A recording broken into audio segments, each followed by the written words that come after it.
You know, I mean, my fan base is women mostly, and I mean, it's a good fan base too. Our fans are very loyal. They're very sweet. They go in somewhere, they buy that merchandise, they get them drinks. You know, I I tell the place like, look, make sure you're stocked up on Michelob Ultra and Fireball, because they're gonna tear it up. They getting in there, they getting it. Yeah.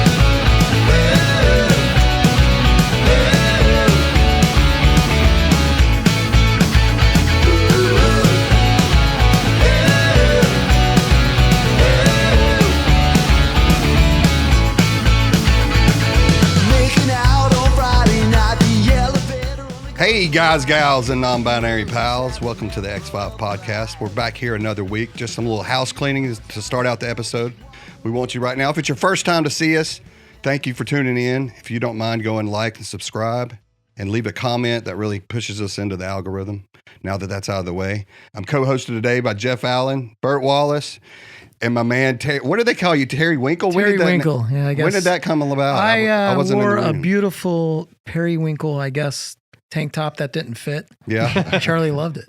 Awesome. He's getting it for Christmas. Our special guest today, is Darren Knight. Everybody please welcome him. Hey, thanks for coming. Better known as the Southern Momma. Came here to this little small town to film with us today, and we appreciate it. How you doing, my man? I'm doing good. I'm glad to be here. I'm still kind of blown away with your studio. It's really nice. Thank you, man. Yeah, I wasn't expecting to walk into this. It's a nice little town, but you sound like you've been doing a lot of talking. I've been. It sounds like he ate a patio last night. I feel like it too. It's been 5 parades in 3 days. I don't know how I'm still getting around. So what do you do in the parades? Oh, I just smile and wave. Is that it? You don't throw out candy? Penguins, just a smile and wave. Like, what does everybody do in a fucking parade? I was about to say, I don't know what else I was. No, last night it was fun. We did Oxfords, and a buddy of mine, he owns this towing company, so he had this humongous semi truck. I don't know how this thing, made its way around the square, but they were like police out there moving people. Anyway, we're on this huge trailer, and like we're throwing candy out. He's dressed up as Cousin Eddie, and they have this dilapidated RV on the back of this massive trailer. Anyway, so we're up there in the wind. And, you're like Cousin Eddie up there? Oh yeah, and look, it was funny because he had like this sewer drain like pipe or whatever, and he had hooked it up to like a leaf blower. Yeah. So they were stacking Tootsie Rolls in it of all things and blowing them out to the kids. Cousin Eddie just blowing out Tootsie Rolls to all the kids. This it's a real pedo thing to do, to like throw out candy at a parade. They all do that. That's all I was wondering. I think it'd be funny if you just come out with beads and be like, "Oh, I thought this was a different parade." Sorry. Was it a Christmas parade? Yeah. No, it was their 4th of July parade. It was weird. They got the wrong month. It's weird. Oh yeah, baby, it was though. It was Christmas. I don't know what month it is. Well, I'm lost. Yeah, I'm here for you. Thank you. I got you. Thank you. I got you, Joe. I need somebody here. You got a show coming up at the Stardome? We do. We'll be there the 13th and 14th. That's all. That's a wrap for us this year. So. Dude, let me tell you, I just had my worst set of my life about 4 days ago. And I'm talking, I ate my entire ball bag on stage. Like, I've never done it. Like, it's the worst bomb I've ever had. Did you get that on video? Yeah, but I deleted the support. Like, oh, it's gonna get better. He's like, no, did you get it on video? Yeah, you gonna help the numbers of this podcast. Yeah. What I tried doing, I go to these open mics right now. I'm an open micer, so nice. I'm at the very beginning stages of. Now, very rarely do I have 2 bad sets in a row. I've at least gotten to that point. But I've had 2 bad sets in a row, and I cannot wait to get back on a stage. Like, you have to live with that bomb, Yeah. You've had a bomb where you have to live with it until the next time you can get on stage. You're like, I'll drive anywhere, man. I got to get this out of my head, man. It's the worst. How long have you been doing comedy? Started in 2016. Oh, so that's not really, I guess that's kind of. I wish I'd have started in 8 years. 2016. Yeah, he's getting close to that 10-year mark. You've done pretty good for 8 years. I mean, you're a pretty well-known comic. Yeah.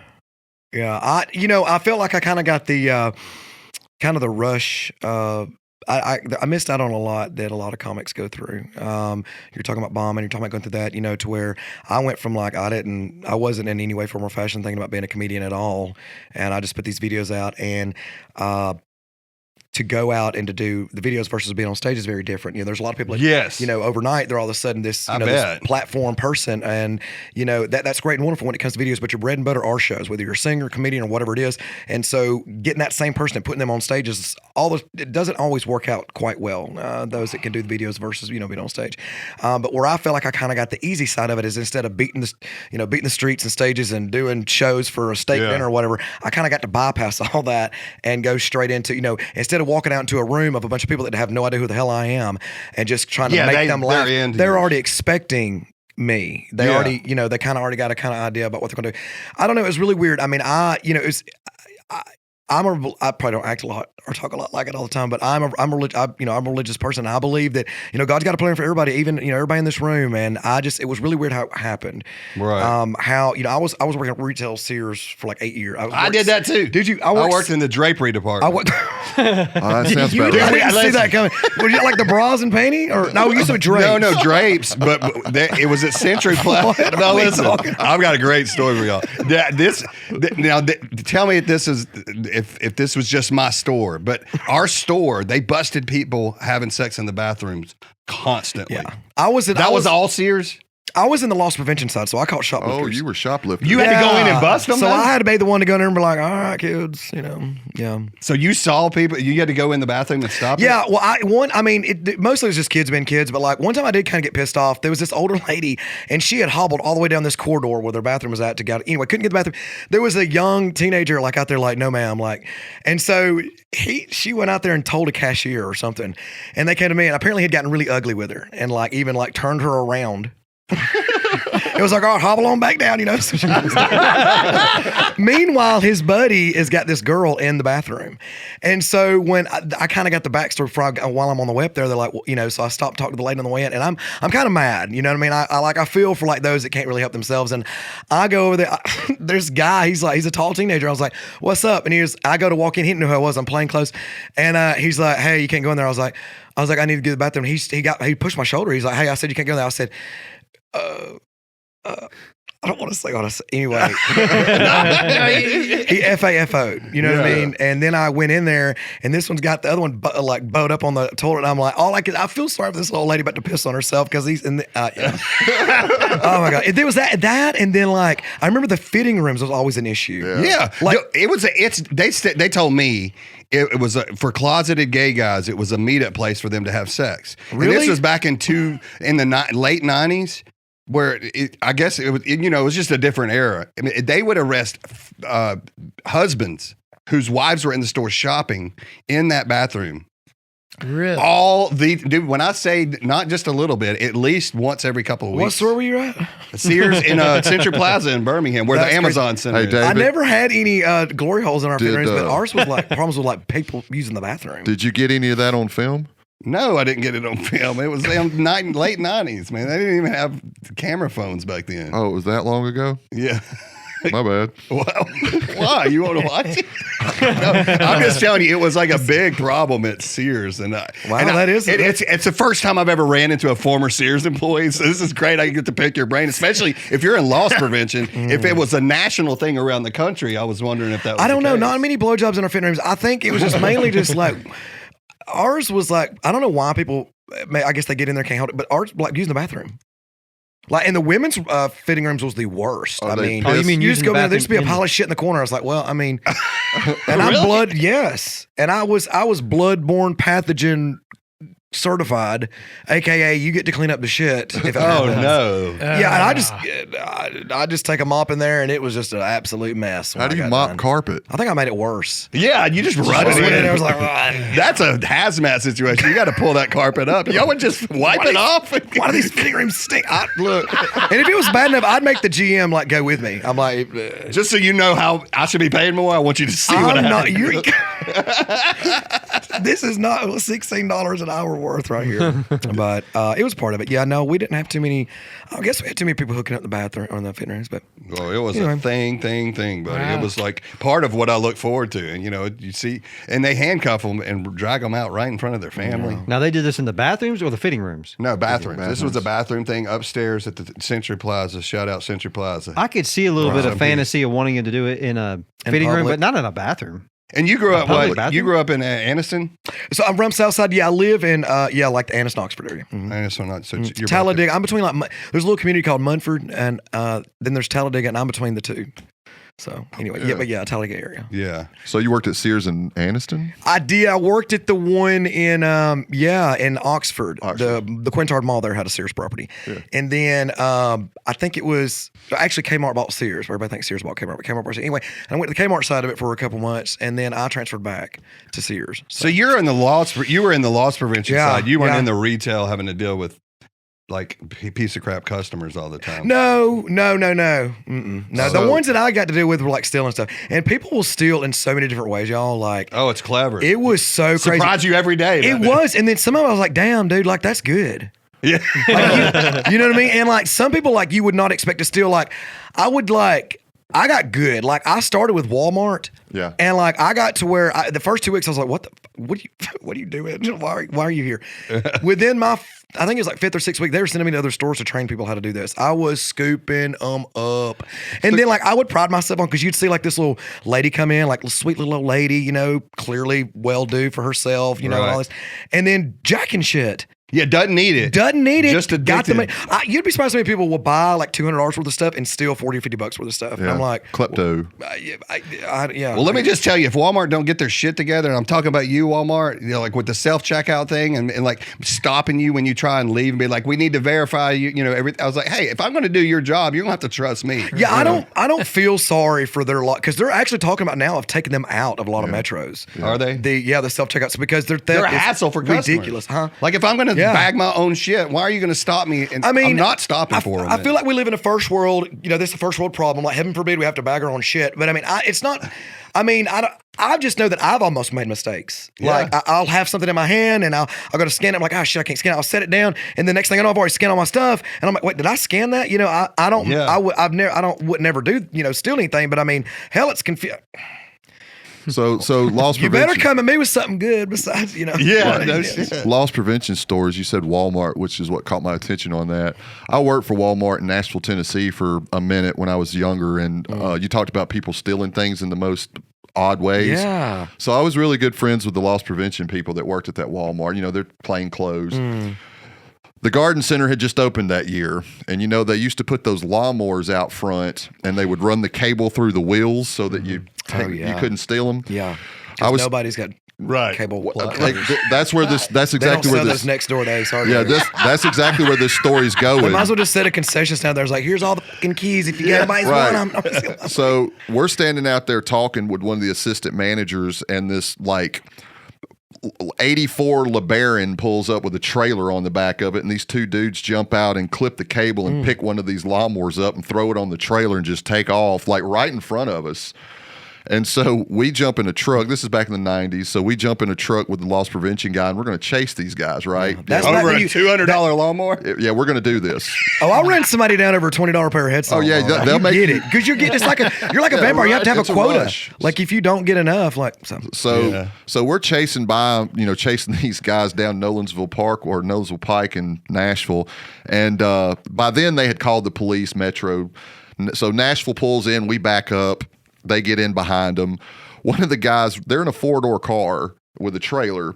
One of the guys gets in the back of the car while they're going down the road 50, 60 miles an hour, climbs out onto the deck lid, jumps off the deck lid onto the trailer, puts the lawnmower in neutral, and then rolls it into the front of the police car. And all you see is lawnmower parts go everywhere. The crazy shit. That's So impressive. yeah, it's a lot. I going on. was blown away watching this guy do his balance act on the back of this car coming out of this window to put. I didn't know that that's what he was going to do, but he literally pushed that riding lawnmower like a Murray mower off into a front of a cop car with like one of those bull bars on it, and it just looked like that lawnmower exploded. Like a mailbox. When you were working in loss prevention, did you have to depend on cameras, or was it so long ago you were walking the store like? both. Yeah. Like Walmart, like I think now they got a lot of like sophisticated cameras and stuff. I can see you dressed up as Southern Mama walking around, yeah, just I was. busting people. I was like, you ain't stealing my Yankee candles, bitch. I don't know what you're doing.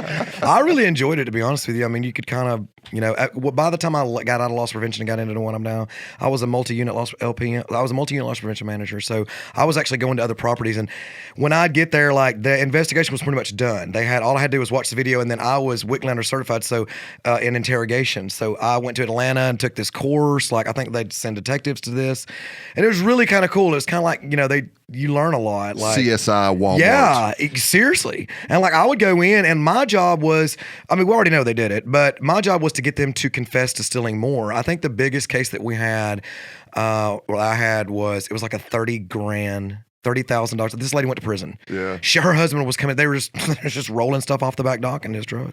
When they'd close, she was the closing manager. They would do stuff. So we would catch. So I would stay sometimes and do this with this guy and girl that did it at the store in Nashville. And they would do shit and stuff you wouldn't even think of. Like they would go back to the sporting goods department and go and get like those big like Wilson duffel bags and just stuff it full of shit and then go out in the garden center and throw the shit over the back fence so that they're walking out the front. He's seen all this stuff. I was about to say that. That's like a million times. Some of the shit that would almost aggravate me to see was, I guess they would just they put stuff under their baby. Like that was a winner for me. I was like, they would lift their infant and put stuff. So you're not going to arrest them because they have a child? Listen, one lady, like maybe can you please move the infant so I can get all of our jewelry back? But look, this one lady come in one time, y'all, and she didn't have an arm, but she had this nub that came out like so far. Like as long as probably like a Dixie cup or something. It was just kind of out, like just kind of. And I'm not making fun of the handicap. I'm just saying like she utilized this handicap of hers to store like bracelets and ring. Like she would go to the jewelry department and stick that. And I apprehended her. I was like, "Man, I need you to come back here to the office." And we get back there, and she's like, "I ain't stealing nothing. I'll get naked right now and prove it." And she started taking her clothes off with her one arm, and she never lived.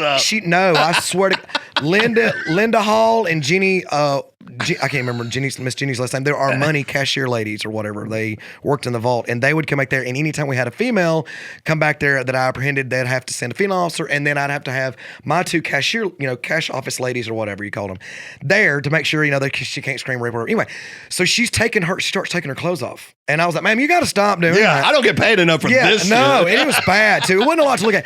And then, but she never would lift her little nub up, and I'm like, "Ma'am, I know where it's at." And she's like, "I ain't got it." And finally, the little wing popped up, and the watch came out. I'm not making fun of her. Her little wing popped up. Yeah, I mean, I just have a vocabulary. She brought it on herself. Okay, she did it to herself. I don't know what to tell you. Well, if you watch the first 48, all you have to do is offer these people a Big Mac, and they sing like a canary. They'll tell you everything they want. No, or they a cigarette or whatever. They would do. There was a woman that would come in that one up there that would get on one of those little carts, like a overweight woman, and she'd have on like this giant like pink muumuu. Oh yeah, that would come all the way down here, and like she would stack televisions or VCRs or some shit. Yes. Like what they caught her one night coming out, and they pulled her dress up, and she had like Blu-ray DVD players, like 6 of them stacked under her dress. And I was like, these people are fucking crazy. They're like pantyhose, but they're like I guess they got a big old area in the middle, and they can put all kinds of stuff. Oh, yeah. It's kind of impressive. I agree. Yeah. That's so what I'm thinking stuff in there. What's the first thing you guys have ever stolen? Everybody's stolen something. Oh, what if the first thing ever? A pack of cigarettes.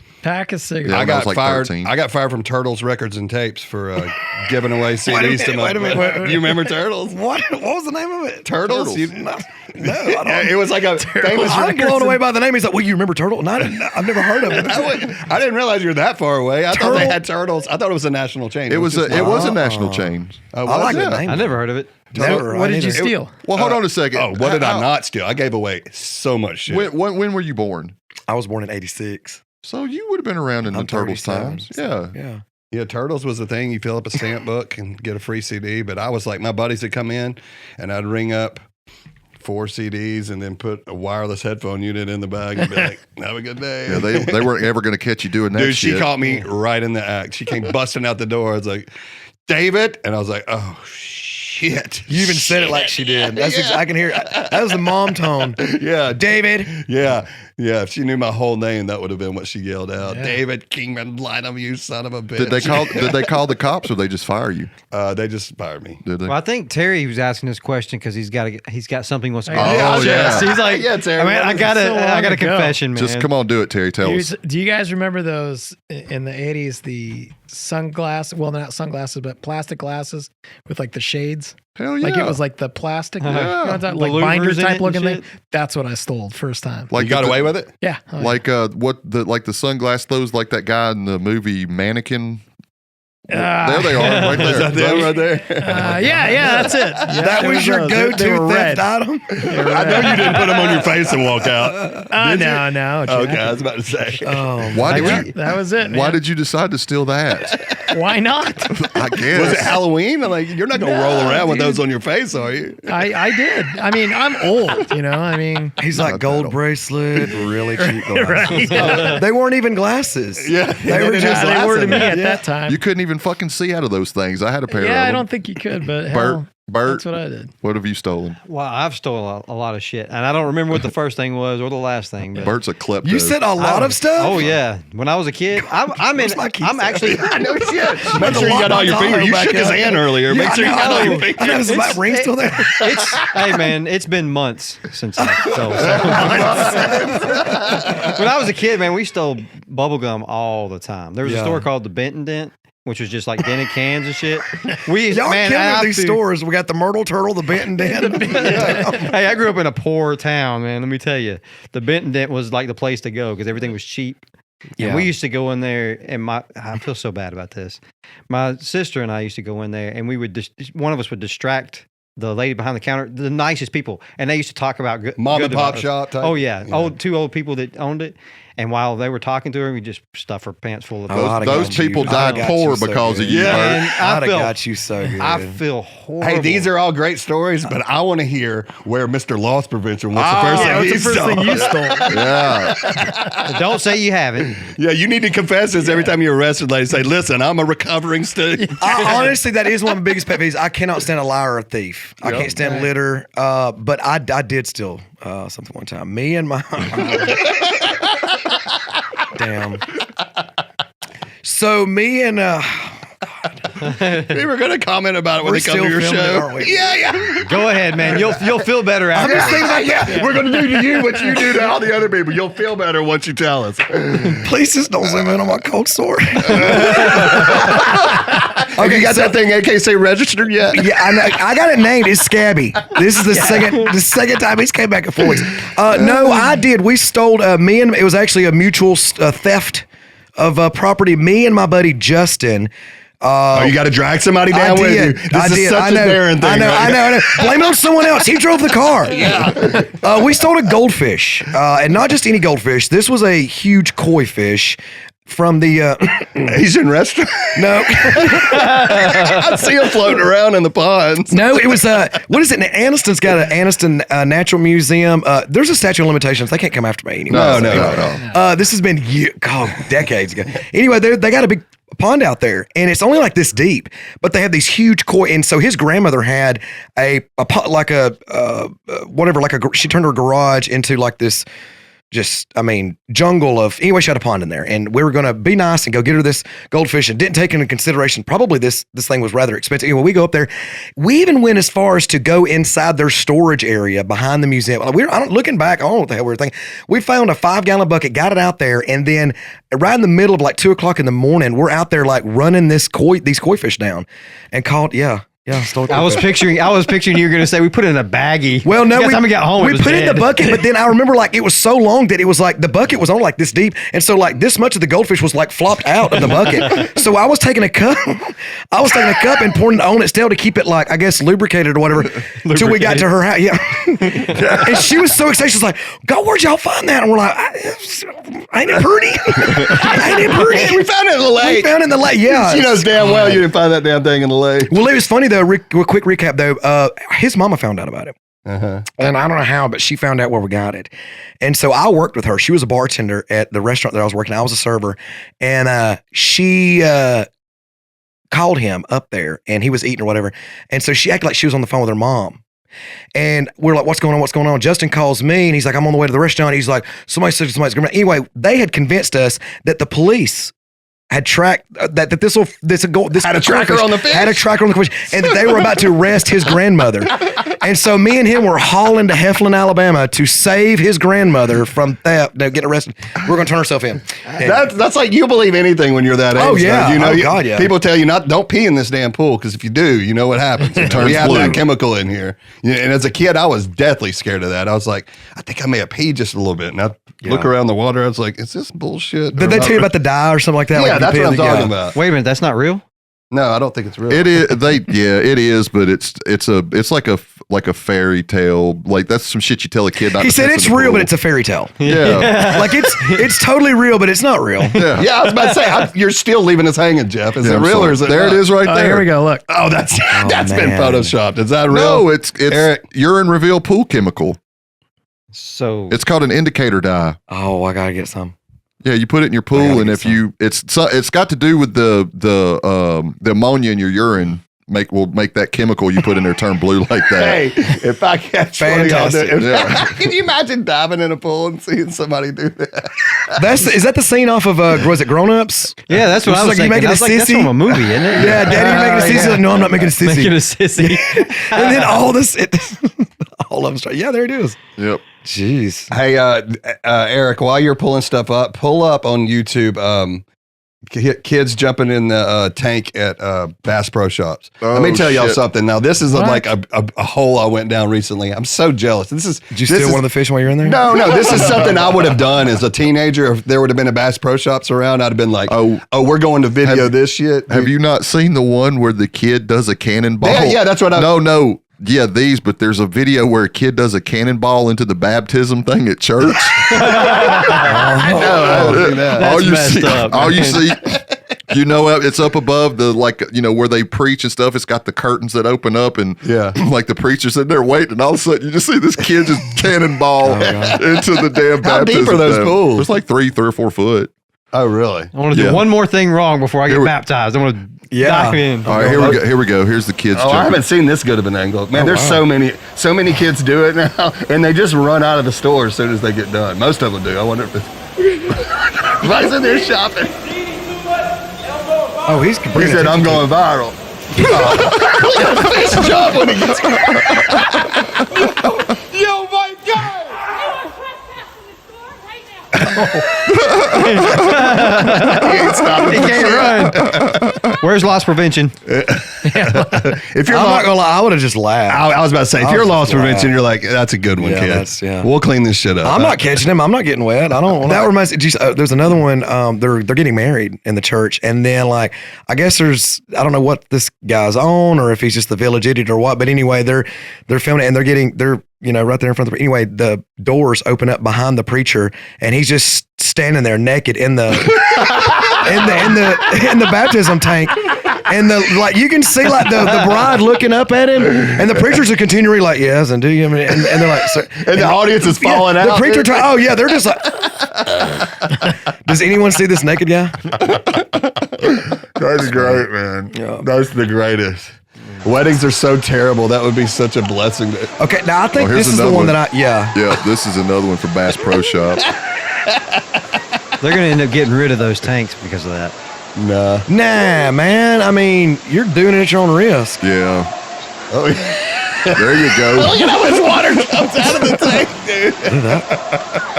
Darren. If you'd have been working there, you'd have had to mop all that water up, just like cleaning out those I fitting know, rooms. man. Have y'all I've been not out there even- with my shit mop just slopping up around fish shit everywhere? Have y'all had a retail job before? Have you ever had? It's the I worst. managed a popcorn bistro in New Orleans. That was a fun job, though. Popcorn Bistro. Explain. Like, what's the Yeah, combination what is- there? yeah. There's over 100 flavors of popcorn. It's no longer there after COVID. It's gone, but it was cool. That's like in the South, man. You see so many funny combinations in these small towns, like a CBD / chainsaw repair store. Right. You're like, who needs to go in there? No, it's like tackle a hair. It's like a hair salon and chainsaw repair. yeah. See, I did retail. I worked at Kmart actually first. Did you? And you're talking about a mower getting stolen? Yeah. I had the same thing happen. I worked outside garden, and I was by myself, and I guess these guys knew that.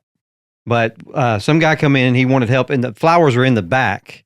So he takes me to the back, and he's asking me all these questions, and I'm thinking, this is kind of weird. He's like, this guy doesn't look like a flower kind of guy anyway. But I didn't say nothing about it. What does a flower guy look like? I don't know, but not He's this like, guy. this guy looks more like a fern, not a pansy. Well, though. he I was. want to be honest. He was a young guy, and he just was like, it just seemed odd. Well, a few minutes later, he goes, "What's going on up there?" And I turn and look, and there's a guy that's loaded a mower in the back of his truck, and he goes. And he looked at me, and he goes, so I take off running after the guy, and he drives off. I turn around and look, and at the door, it goes back into the building. The other guy was sitting there, and he goes, "Have a good day." I was like, motherfucker, they just set me up. That guy was setting me up. And they didn't even, he just like, can't prove I did anything. He just, see you later. Damn it, Walk back Bert. in. Why are you so gullible? You should have sold him some better ferns then. because Yeah, well, I should have took it. you were 2 azaleas away Should've from took him saving that damn seriously. lawnmower, bro. I mean, like you should have got serious with it. I helped loss prevention at Lowe's. I loved it too, man. That I stuff do. was exciting. Well, when I did it, you could touch them. Yeah. You know, that was my favorite part. Oh, Like, shoot. I mean, I'm not a fighter. I'd probably, in fact, get my ass whooped if I ever got You into knew a you fight. had backup behind you. But so- I guess for some reason, when you throw a paycheck in there, I'm like, all right, I bet. Nah, fuck it. Oh man, I used to I'm watch. on it, doggone it. I used to watch Larry, the guy that we worked with. Like, dude, I used to watch him beat the shit out of people left and right. Yeah, I mean, used to Oh, you could. yeah. I mean, I chased a guy down in my truck like like a hot pursuit. I don't even remember now what he stole. It was like it was like $100 worth of shit. It was like a couple of, I don't know, like a jacket or something else. And I remember the cop being like, "Let me get this straight. You left your store, chased down this criminal. You're not a police officer. You're 6 miles from your store on the phone with me just for this." And I was like, Hey, it's my I was like, job. bro, I'm 2 quotas down this month. I need this guy. I was like a vampire. I was collecting souls, man. Like, if it was a bad month, I'd stop your ass over a Coca-Cola. See, I worked in a class 6 Lowe's Yeah. store, which is the highest level. It's in Bessemer, Alabama. Oh huge. shit. You know, that's like the 7th most dangerous city in the U.S. Did you So have we a- weren't allowed to chase them, touch them, or anything. Did 'cause you it have was a too gun? dangerous. No. You need a The gun loss there. prevention I mean, guy did. taser? I was the manager. At the I big did. stores, it's kind of cool because you're kind of like, you know, like you're the sheriff of your own little town. You know what I mean? Like, you know, seriously, like at Walmart, like I felt like the mall cop, Blart, whatever his name is. Like, Paul Blart, yeah, yeah. bro. I was friends with like the ladies in the salon. I was getting free haircuts. Ladies in the cafeteria and the deli were like, "Hey, baby, you trying to get a sandwich? You hungry? You know you ain't eat today." You know, I'd go hang out with everybody. The lady at the optical, the dude at there's a bank in them now. Like, I made my rounds. It was great. It was What is best the job ever. loss prevention number that they'll accept as just acceptable loss on a store when it comes to thieving? Yeah, so on every the store store. has a shrink number. It just honestly depends on the store. It fluctuates. It really does. I mean, it Different depends on the volume, store, the different volume, class. exactly. How big the store is, where the store's at. Percentage. Yes. Percentage of sales. Did you know that and now I could be I could be wrong about this now, but I remember when I was working for Walmart. This has been years and years ago, but anyway, I was told that Alabama actually is the record holder for the Walmart store that opened and closed the fastest due to shrink. Yeah. Good Lord. I think this store was in Midfield, Fairfield. no, it was like in We'll guess. no, was it Tuskegee? Is it Tuskegee? Tuskegee Yeah. or something like that? Yeah. Yeah, I think it opened up, and literally within 3 weeks after opening, they shut her down. They shut her down. They shut her down because the theft was so outrageous. They literally sent in a fleet of semi trucks and had her empty in 72 hours and shut the fucking doors. Dude, Well, there had to Sold be- the building. Surely there was more of that going around. It wasn't was just so the only store. It that- was it was not just external thefts, but it was internal thefts. Like everybody's stealing. You know what I mean? Like it was like Oprah in that. Like you get what you want. You get what you want. I mean, workers and any employee, you know, anybody. And it was so bad that they. Isn't it like that out in California now? They don't even prosecute people. So they like if it's under $900, the people just go in there and ransack. If stuff. I had a store in California, I would shut that shit down. Okay. Those videos, like, the mobs, bro, that break- makes me mad. Oh yeah, it's a loss prevention guy. I bet it does. Because when people do stuff like that, like that makes your prices go up. Yeah, around the country, not just that No, store. exactly. That's what I'm saying. Like, and not just California. And then to add insult to injury, like, I mean, low key, I hate walking into one, but I need to buy shit at Walmart sometimes. I need to go into a Target. Right. They're shutting them down now. Like, if it ain't going the way they want, they're like, shut down. Like, they don't give a damn. Chicago, they've shut everything down. I don't think Chicago's got like a Walmart. That's or a what they Target. should do, though. They did. Those they damn did. animals. If you can't control yourself, if the community can't control yourself, well, then you get no Target and you get no Walmart. You see the TikTok videos of like them going in and ransacking stuff. I mean, I'm talking like it looks like a bomb went off in said store. Like the sprinkler system's going off. There's shit all over the floor. Like the shelves are empty. Like it is. Like it's like 500 people went in there, grabbed all their shit and left. Well, the people they don't know what it was like when 15 years ago when if you needed to go somewhere at 2:00 in the morning, you could go to Walmart. Yeah. You can't do that now. No, a lot of metros they don't. No, they close at like 11 or something like that. 10 o'clock, something like that. Why did they decide that was a COVID thing? Yeah. I wonder why it never came back. Why they haven't gone back 24 hours? Because they looked at numbers and realized that it wasn't profitable to stay open that long. So to save money, they decided on payroll and everything. They just started closing them down.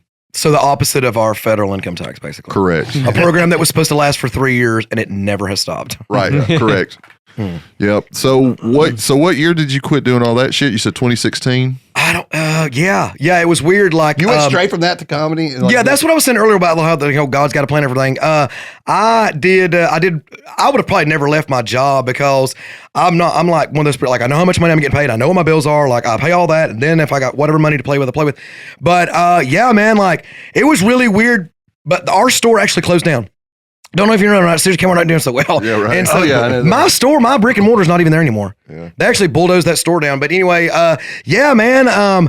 I started doing the videos. I started getting recognized in places. I'd be in Walmart and people were like, "There's Southern Momma." Like I never titled myself as Southern Momma. I was putting on the videos like Southern Mamas be like, and then I never said I'm Southern. But anyway, people started coming with that. So I had a buddy of mine. I had a friend of mine, and she was a bartender, and she talked the owner into doing an open mic night. And so that was the first time I ever did comedy. But the first time I ever got on stage, y'all we were kayaking. You guys like to kayak? Yeah. I freaking love it, dude. I'm new to it too. I'm on fire. It's a lot of fun, and I loved it. So we went kayaking one day, and we found ourselves going through Anniston on the way back home, and we stopped at a place called the Peerless. It's like the oldest bar saloon in the state of Alabama. We go in there, and the place is packed, and I mean, damn it, it's thick, and I just want a burger and leave. We're tired. We're soaking wet. We got bathing suits on. We look crazy and ratchet. So we sit at the bar, and I was like, "What is going on here?" And he's like, "Well, it's Peerless Poetry After Dark. Every second Sunday of the month, they had this thing for comedians and poets and songwriters, whatever." So I'm hearing these people. I'm like, damn, I could do better than that. Well, that's what open mics do. Is they teach you that. I could do this shit. Well, the bartender heard me, and he went to the guy that was over at Fernando, and he came up and was like, "So you want to do this?" I was like, "I mean, I don't know." He's like, "I'll give you 5 minutes." I was like, "Whatever. I think I'm going to eat my burger and leave." And they call me up. Bro, I did it, and the people were in like, character or just no, just like goofing. I think I told a story about my grandmother whooping my ass one time. There was a washing machine involved. It got hectic, and and she'd be body slamming a kid. But they loved it. I mean, and I was like, well, that's my time, and they were like, it was an 80% black room. Yeah, and I you got to get them quick in the black room, buddy. You got to be quick. You got to be on it because they'll just look at you like. Oh, they'll start shaking their keys under the table and shit like that. Or they're going to be dying. They're laughing, and they were. I mean, and they're like, no, stay at the end. And I did 15 minutes. The guy was like, just keep, Yeah, when you're killing, I'll let people go long at my mic. That was the first time I ever walked onto a stage and told jokes. And when I got done, I mean, I feel like a lot of people do that shit for an ego. Like they just like being in front of people. I, honest to God, if I could get that sensation without having to do it, I agree. I would love that. I mean, but I really genuinely loved making people laugh. And just having them laughing was them relating to what I not only was talking about, but it made them feel good.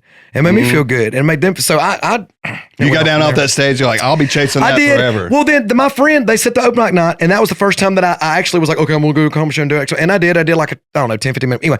And then after that, I probably had maybe 13, 14 shows under my belt before I went on tour. I mean, this at the same time this is happening. Doing how much time? Oh, at that point. Yeah, I mean, maybe 20 minutes, 20, 30 minutes, something like that. And I remember at the same time, the videos, I was still doing the videos and it was building and building. And then people were they'd have a little open mic night and they'd see my name on the marquee. And so when I signed with Bang Productions, before I did, I said, listen, I held an obligation. I'm man of my word. I promised that I'd do a show at the Bama Theater in Tuscaloosa with some fellow comedy friends. And he's like, okay, if that's, I'll go for it. So that was the first, I think she seats 1,100 or something like that. And they had sold 200 tickets. They put my name on the docket docket like a week or two before the show, and there was like 60 seats from selling it out. Wow. And I went down there, and I was the third comedian on the lineup. And when I got off stage, I felt really bad because a lot of people started filing out after I got done, and they seen me in the building, and like they started lining around the building to take pictures with me, and that's when I knew that something different was happening. So it's been great ever since. Lucky you, this path I'm on. I mean, though it teaches me when you have a bad set, it teaches you to I bet it does. It sounds horrific. I couldn't imagine, but I have no.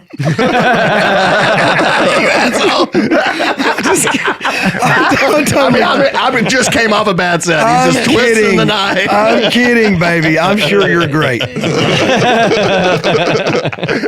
I'm working on it, man. I'm you'll 6 do months fine. in, you know? Just do it. Look, hey, have fun with it. I'm gonna tell you something. I've worked with comics, and what do you do when you freak up there? Do you write anything down, or? Yeah, I just put bullet points and throw it on the That's stool. what you need to do. I mean, I've seen people like that. I've seen comedians like Ginger Billy. I love him to death. When we first started working together, though, he would like write this, like Gary would do the same thing. They had brought like several pages of stuff. I'm like, babe, you can't get up and read now. You gotta. That's why my last set went bad. Is I wrote it an hour before I went on, so I didn't commit it to memory. So I'm just like, and here's how another comic described it. He goes, "It sounded like you're reading a damn book report." Yeah, you can't do that. If I take anything up there with me, if I've got like some new stuff I want to remember, throw in, like I'll have a piece of paper and it might have 5 words on it. That's it. Yeah, that's it. Each one of those words are going to remind me of that story.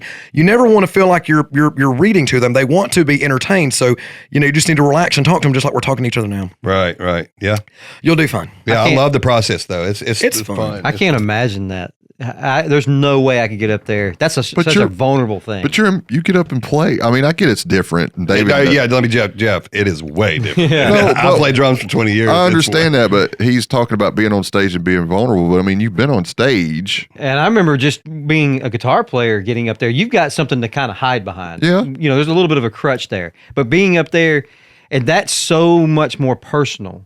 Singing. It's your thoughts you're sharing. Yeah. You're selling yourself. You are the instrument. And if they don't find them interesting, it stings. I remember. Have you had one? Like, wait till and you've been doing this so long enough, so you probably had that. Like, so I don't know if you've ever. I don't know why people do. Have you ever had somebody? I don't even know what you would call this. I'm gonna call this the blank stare, but like somebody in the audience just looking at you like.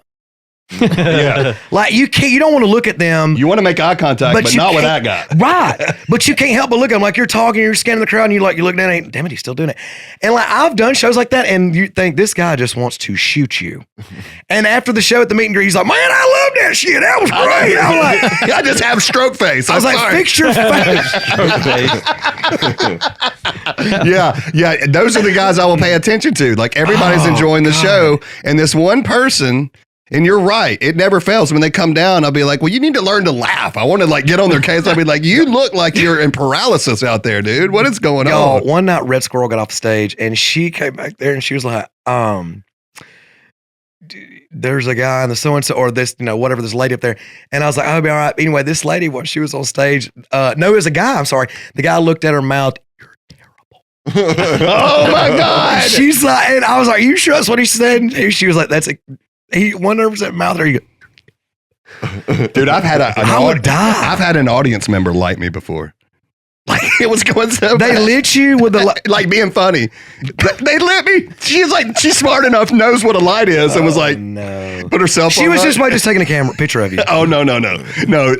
That's what got me to bed that night. But when I woke up, I knew. I knew in the back of my head. She was lighting me to be funny. But when you hit your time, they light you. Oh yeah, that's the thing in comedy. It's when you get the light, you got a minute or whatever you set your light to be. Some comics set it for 10 or 5 minutes. I know. Yeah, yeah, she's like, don't like this bit because it was like derogatory to it was a joke about women, but she gave me the light and I was like, are you a dirty comic or a clean comic or middle? Somewhere. Yeah, I'm really right now. I'm dirty, but I want filthy as a writing challenge. I want to start writing clean bits. Filthy. Huh? Filthy. You got to clean it up. But I want to write a clean. I want to be able to work with as many comics as I. I don't strive to work in a children's hospital or anything like that. Right. And not that. And I totally respect comedians that can do that. That to me, I feel like is so hard. It's so much easier to be a dirty comic, but at the same time, like dirty comic, like it just. We can sit here and hang out or whatever. But if every word I say is just like the cuss word, like then you're paying more attention to the cuss words than you are the actual. No, story. I agree. I want to be able to work clean. For sure. You got it. You got this. Yeah, I'm going to write clean just to, so I can work for Bruce one day, so I can go down there and because that's what Bruce wants to be able to work you with everybody. He wants to be able to just not worry about you.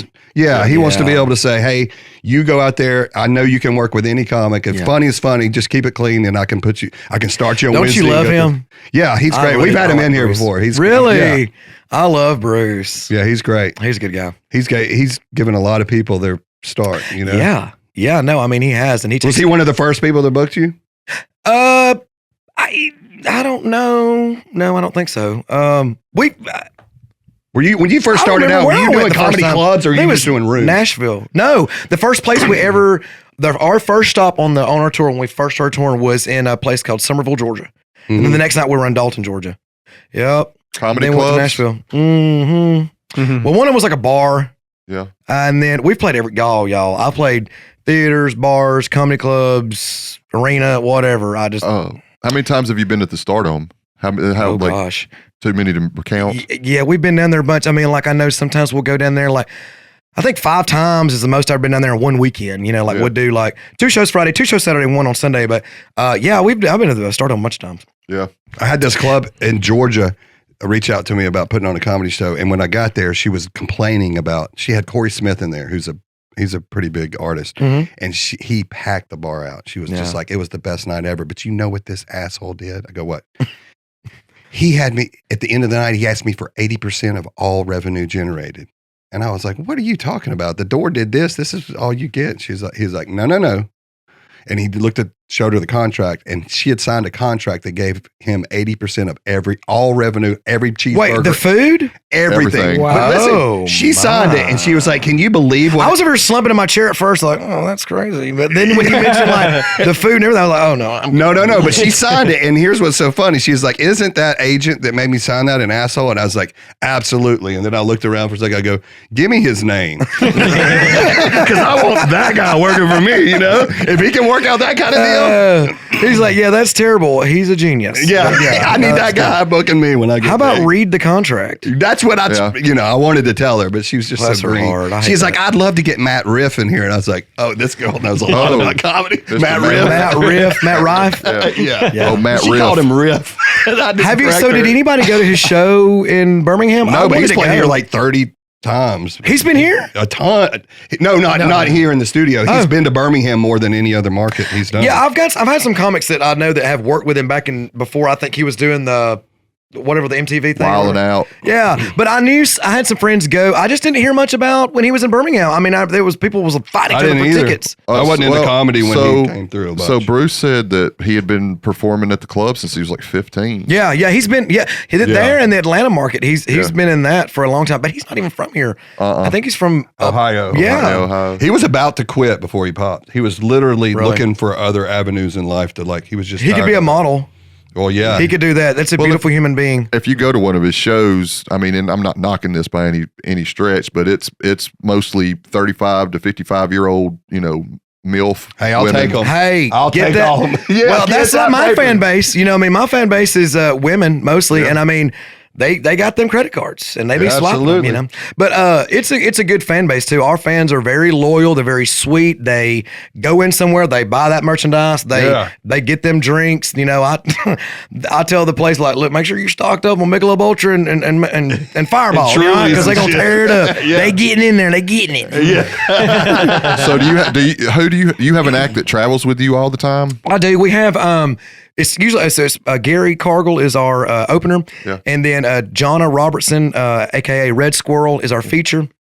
And then I headline out the show. We have a DJ. We started, and now I've seen a lot of other comedy actors doing this too. We added a DJ to warm 5 the room years up. ago, huh? To warm the room up before you come out. Yeah. Yep. Before our first comic comes up, and it's really cool because, and then like depending on how big the theater is, we've now even started I'll take like an intermission after my feature, and he'll play then too.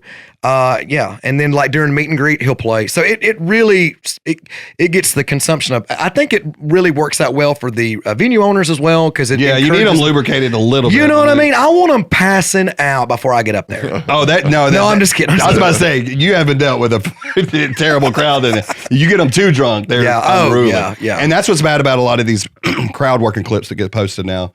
People like, oh, I'm coming to be a part of this show. Yeah. Well, that's and you why, may not deal with that. That's why I keep my people tight too, because I mean, I'm like, look, we have and they want more time and I want to give it to them. But my thing is too, like, like you said, a lot of these people, they've already had dinner. This is their night out. They're going to, they gassed up that minivan. They've got the room at the Hilton. You know what I mean? Yeah, I mean, it's when you see 5 women jumping out of the Suburban out in the parking lot, they ready. You know what I mean? They got the high heels on. They're finna turn them. Well, if you got them out there in that audience for an hour, just sitting there sipping on whatever, you can lose them once you get out there. Cause I can do an hour. Mm-hmm. I mean, I think I think around 50 minutes is probably a respectable time. Anything over that is like, oh, shut up. Yeah, no matter how good you are. Right. I mean, I've had them slapping their knee till, and I I've had a drink before the show. Right. So I'm feeling it, but once you get to that time, because we have done that, you learn as you go. Yeah. Like you said, like, I mean, I'm like, we waited way too long. Way too long. I mean, they're out there like when they're having one lady, I will never forget this, y'all. I think we were in Alabama. I think we were in Coleman. That checks out. Go ahead. Yeah. He's like, I don't even know what you're about to say, but I feel it. I think it was at Coleman. I think it was the Princess Theater. They have a balcony up there. And I want to say one lady got so had much fun that she threw up over that damn balcony. I remember seeing it oozing and dripping off of the end of that. Yes. Man. And it cascaded down onto the people below, and they were pissed. Yeah. Sure. You know what you just did? Nobody's ever buying that seat. Like at Alabama Theater, I don't care where it is now, they're going to be like, no, that looks to be directly under a balcony. This audience drinks too much. Yeah, I mean, she didn't even project all over. They just dribbled, just glocked all the way down this wall. That was an insult to injury. Not only were the people been vomiting, but it was like just sliming down the walls. Oh, somebody's going to have to get a ladder to clean that up. It was bad. Bad. Are you filming a special or anything anytime soon? No, I told John that I'd be open to doing a Netflix if they would still have it. I don't even know if I'm relevant anymore. I mean, let's be honest. I mean, I think I should have done that earlier, and I told him no.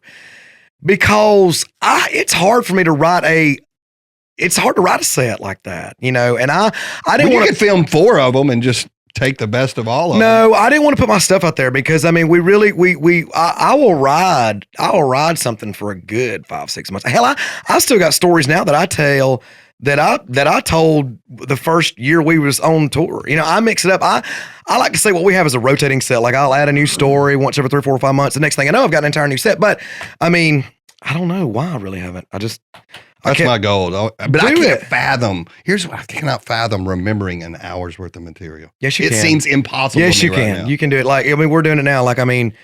You're just having fun with them. I mean, and that's like I'm saying, like going out there with a set. And a lot of times, I mean, like just kind of come up with whatever. You know what I mean? Like just have fun with the crowd. I mean, like depending on, work your room. I mean, if it's a comedy club, fine. If it's a 3,000 seater, don't do it in there. But I mean, have fun with, and like I'll go. You just, one time we were at the Rome Theater in Rome, or was it Rome, Georgia, at the Rome Theater over there? Yeah. Have y'all been out there lately? I haven't been to that theater, but I've played Rome a lot in my life. There's a statue out there. I can't remember what it's called, but it's a bitch wolf, and she has like sagging teats, and there's infant children under it, like mouthing, trying to suck on the tits. And you're like, I'm gonna do an hour on that damn statue. And that's exactly what I did. I walked out there and I said, first of all, before we get the show started, I got to know who to talk.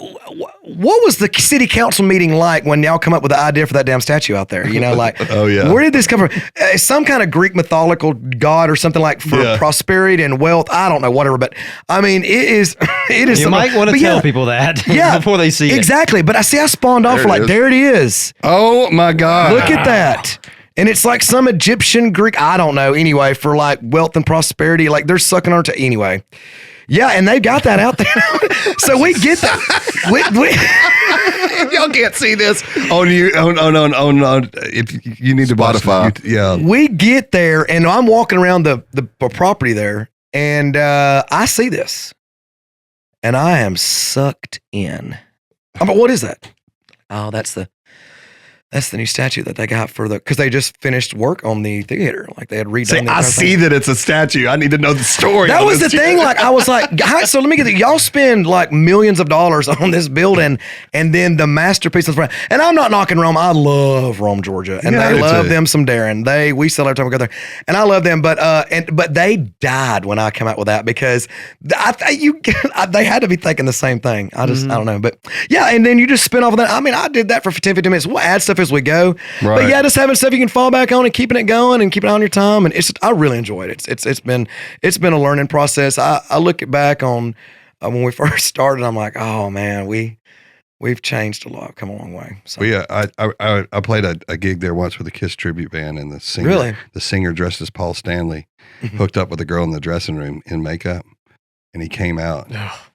Oh, this is so bad. We're gonna lose our female audience right here, but he had like red Joker face. She was menstruating, and he came out bragging about it. We were like, "Hey, buddy, you look like the Joker.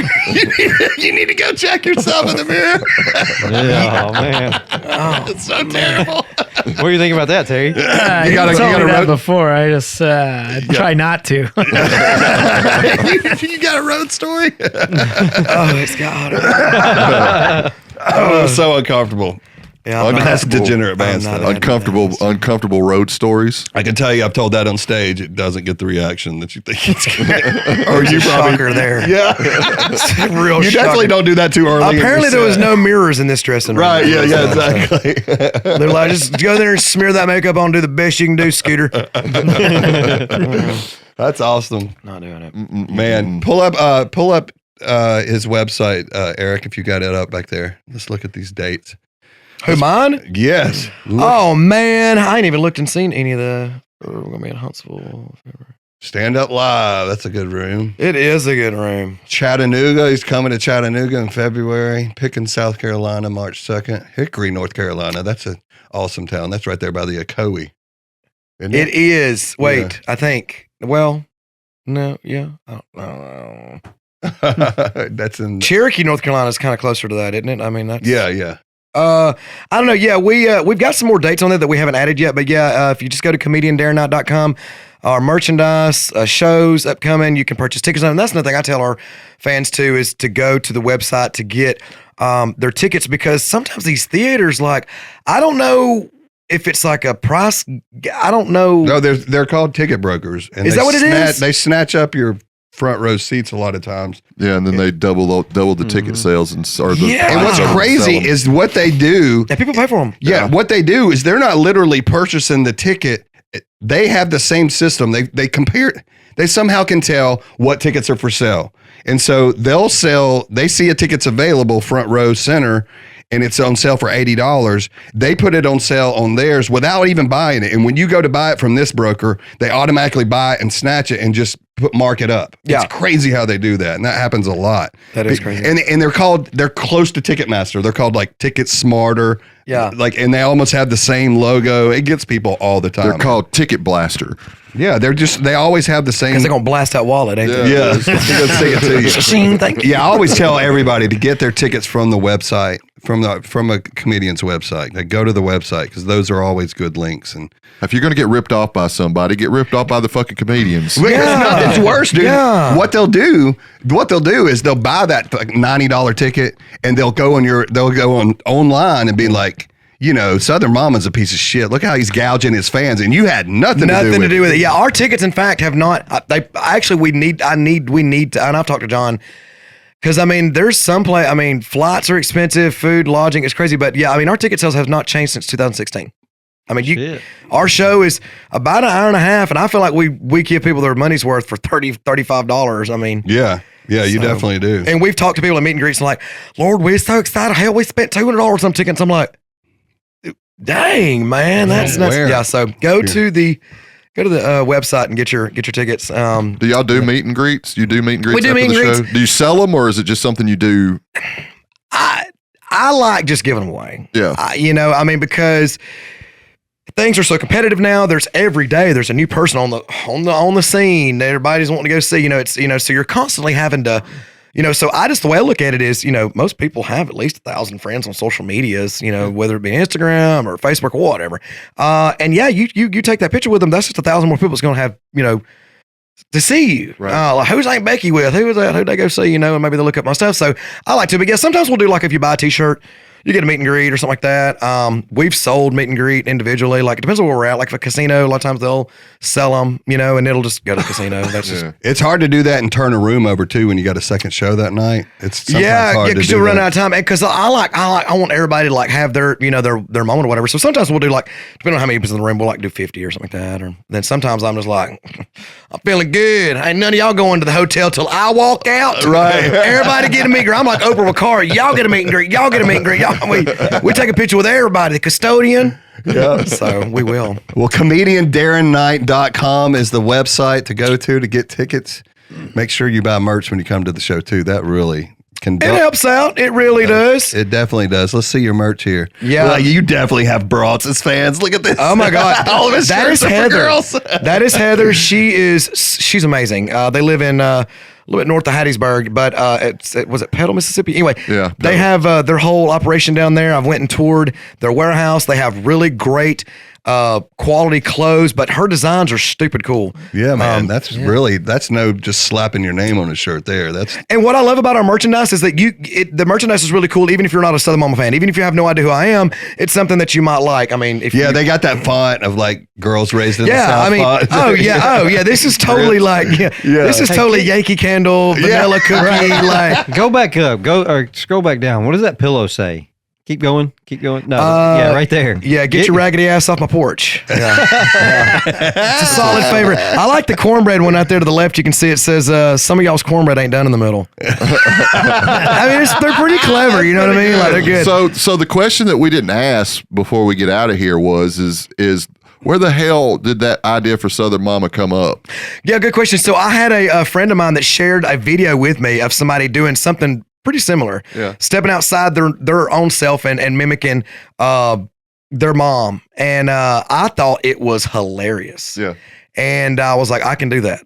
But I can do that better than he's doing it. Right. It's like that open mic thing again. You see it. Yeah, I mean, and that's the thing about the videos too, is like they're just videos of mimicry. I mean, these are just things that we heard growing up, stuff that we still say to the kids in our family today. I was just glad everybody could relate to it. That's the beautiful thing about Southern Momma is that, Darlene is relatable to so many, no matter their ethnicity, their religion or whatever. Everyone had that mother. Even if your mother died the day you were born, you had that auntie, you had that grandmother, you had that sister even. You had that person that instilled these roles that you hear in these soccer moms, these Southern moms, no matter what kind of mom you had you leaving the damn lights on, you wouldn't close the refrigerator That's door, right. and you'd hear this shit. And so it's just it's stuff that everybody can relate to, and that sometimes to me I feel like can be the best comedy is stuff that everybody can relate to. Sometimes when we're talking to somebody, it's not necessarily that you just need a therapist to tell you advice. It's just having someone tell you the things that you already know to confirm that. I think that replicates when it comes to comedy too. Sometimes having something to relate with someone else can just be all the more close, and it brings a room together. And if you sprinkle on laughter with that and you're having a good time, well, hell, that's just even better. Your voice came back, by the way, during It the did. episode. Well, Did you know? let me tell you before we get off here too. Like, so I did a show in Jacksonville, Florida, and we did. I can't remember the name of the hotel, but it was a. Oh God, I don't remember the name of the venue either. I'm sorry. It was a comedy club in Jacksonville. I think it was the Comedy Zone or something like that in Jacksonville, Florida, and it's in it's a motel, not a hotel, motel. It's a motel, and they got a restaurant. Anyway, we stayed there. Well, we did like 3 or 4 shows. By the last night, they had put me up in their little manager suite / penthouse / nice. Yeah. I mean, it was cool, man. A heart-shaped bed. I backed up to my room in my vehicle and threw my shit from the hatchback into the front door, and I was in. You know what I mean? It was great. You want to smoke a cigarette and stuff? I said, well, anyway, we did a show there, and we had met some people down there. And we made friends with the staff at the hotel. So I just went ahead and had a party at the penthouse. You know what I mean? I woke up the next day talking like this. Oh, yeah. And Engine block. dude, by that evening, I was like, I could not. You had a show? Oh, yes. Yes. And I didn't know what I was going to do. I've never been like that before. I've never been where I couldn't actually talk. In that situation, you drink a ton of water. Water. I did everything but jack off a dolphin while I was in Right. I mean, I was literally drinking and gargling anything I could get in to somehow make this go away. Anyway, I got out there and The crowd was pitiful because when I opened my mouth and spoke, they all you could hear a moan go throughout the audience an hour of this shit. Yes. Yes. It was like, oh, I feel sorry for him, but oh, damn, I'm not going to do this for 30 minutes. But it was weird what you just said. The more I talked, I remember telling jokes and praying at the same time. I remember God, please, Come out better. please, God, let me have this. Lord Jesus, let me get my voice back, and it did. As it went on, it just come back. So I don't know. There's something to that. I guess keep bumping your gums, it'll come back. But yeah, that happened in Jacksonville. I was so freaking scared, y'all. I don't know what I was gonna do. And you're at the Stardome next week, right? Yes, sir. The 13th and 14th. It'll be Wednesday and Thursday. I think, y'all don't quote me. 7? Is it 7? We're rushing this one out. This episode will air 7 o'clock the day. show? It'll air. This episode will air the day that you start. Oh, good. Okay. So we're trying Wednesday to. morning. Yeah, the Wednesday of the 13th. This is when this episode Oh, will good. drop. So So if you're watching this today, y'all come on down. If you're around the Birmingham metro, come into the city of Hoover. There, we'll be at the Stardome. Bruce Harris plays. Yeah. Get hammered. That's what he. You heard and I think they encourage you to drink at least a couple drinks and have a dinner. They encourage you by making you, by the way. Yeah, they're like, you sure you don't want nothing? Darling, you sure you don't want nothing? Trust and believe you're paying for it. Well, it's like the guy, the meme, he's like, you sure about that? You sure about that? and make sure that you don't steal shit while Darren's on stage because he will catch you. I will.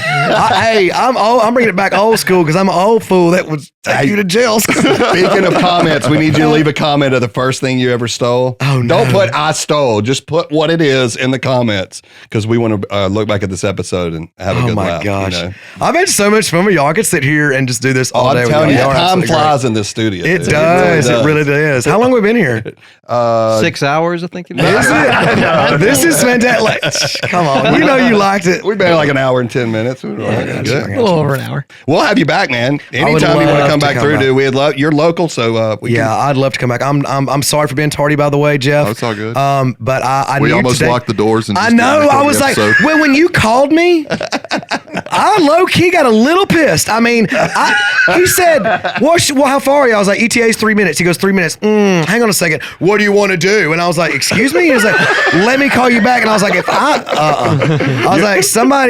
I'm breaking in this. I just told this son of a bitch 3 minutes. Yeah, like I said, 3 hours. What do you want to do, huh? I was like, somebody took an ass whooping and round check. I don't know what to tell you. That'd have been you. It'd have been you. No, I was like, this baby is not going to run me away for 30 minutes. No, it's been absolutely awesome, though. And I am sorry. I was sorry. I was running around today. I was like, oh my gosh, I know. Well, we know you had a struggle today, and for making it up here, we appreciate it. No, I'm really glad. I really Thank want to you. come back. It'd be an honor to come back and see you guys. And I love what you do up here. And I would love to. I'm gonna start tuning in to X5. Absolutely. We thank all y'all, and we'll see you guys next week.